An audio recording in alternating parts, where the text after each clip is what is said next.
right now. We've been listening to the Chancellor's budget, and also listening is Dan Woodruff from Woodruff Financial Planning in Colchester, and joins me now. Afternoon to you, Dan. What have you made of what you've heard so far? Good afternoon, Sadie.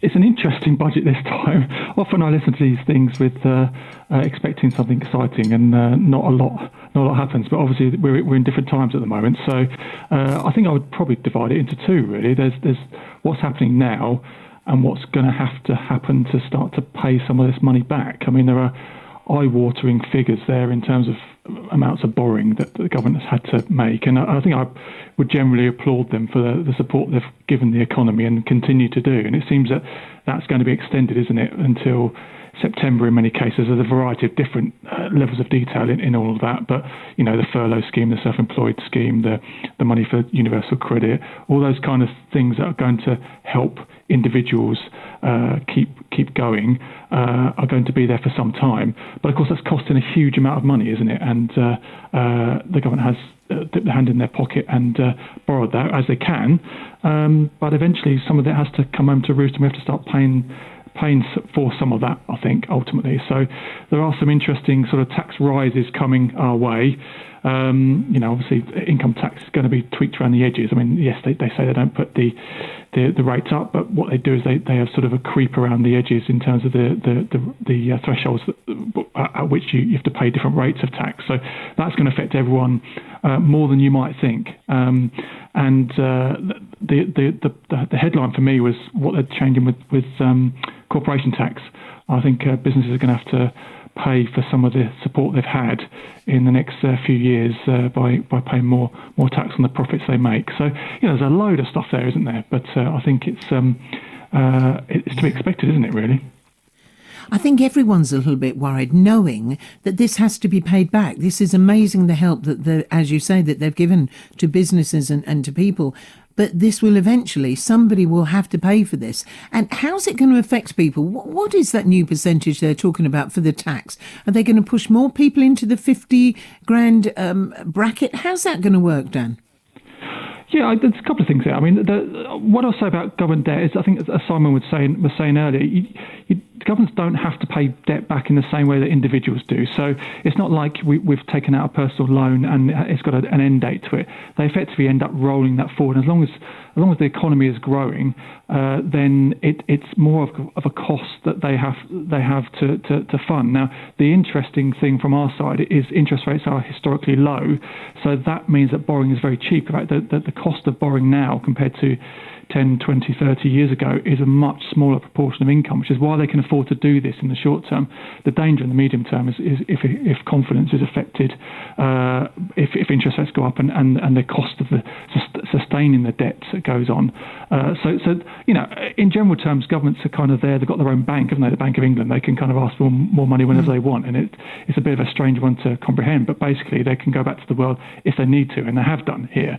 In terms of your question around sort of income tax, I mean, the issue is that the rates of before which you pay tax, so you've got an initial rate at the moment of 12,500 before you pay any income tax. That is going up slightly from April, but basically that we would expect normally with the cost of living going up and pay rises going up, that will go up faster than the rates at which you pay tax go up. So effectively, although you're not going to pay any more tax, your income may increase, hopefully, and therefore the tax you will pay will go up as a result. And it's kind of tweaking around the edges, and you don't necessarily notice it so much.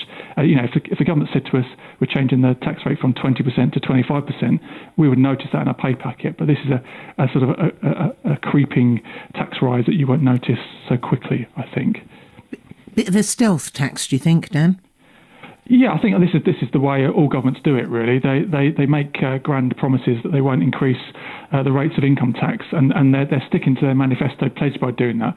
But what they're doing is they're increasing the income tax in another way. And they've done that with a number of the other announcements. Obviously, I haven't seen the detail yet, but they talk about tax rates on inheritance tax and pension lifetime allowance and capital gains tax, they talk about the thresholds being frozen. And while that sounds positive, actually what that means is, imagine if you pay tax when somebody dies on inheritance tax, well, actually if their assets have grown but the threshold hasn't grown with it, they'll pay tax on a greater proportion of their assets. And the same goes for capital gains and for pensions in the future. So if you've got pensions of more than £1 million, then there's a likelihood that you may have to pay some extra income tax at some point in the future. So these are all sort of small things around the edges where they can claw some money back without necessarily raising the headline grabbing rate of income tax, if that makes sense.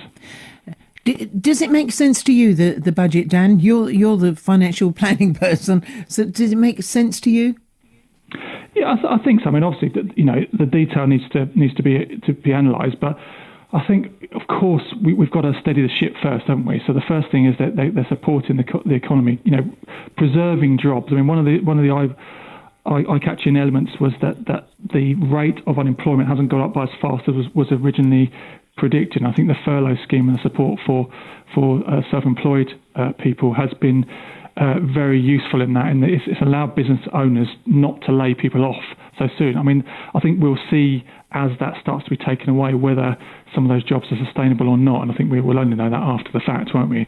But I think from speaking to business owners, it's certainly clear that they've been able to sort of hold on longer than they would have done in other circumstances had they had to make sort of difficult decisions. And I think some of the other announcements that they're looking to make for business to support sort of spending cash reserves where they're there, and supporting apprenticeships, for example.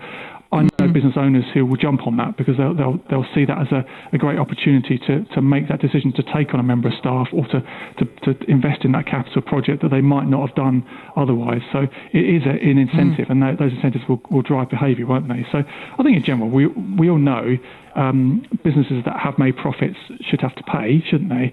I don't think it should be directed necessarily at one industry or another, but ultimately, if you're making profits, then I think we're expecting to have to pay some of that money.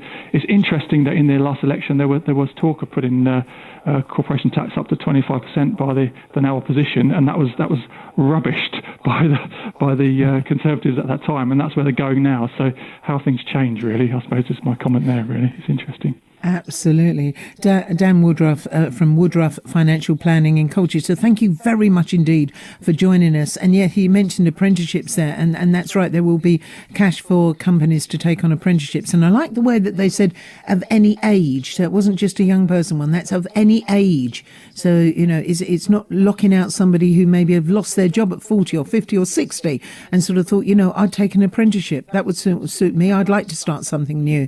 So there you go. That's a good one. Dan, thanks very much indeed. A couple of your texts here.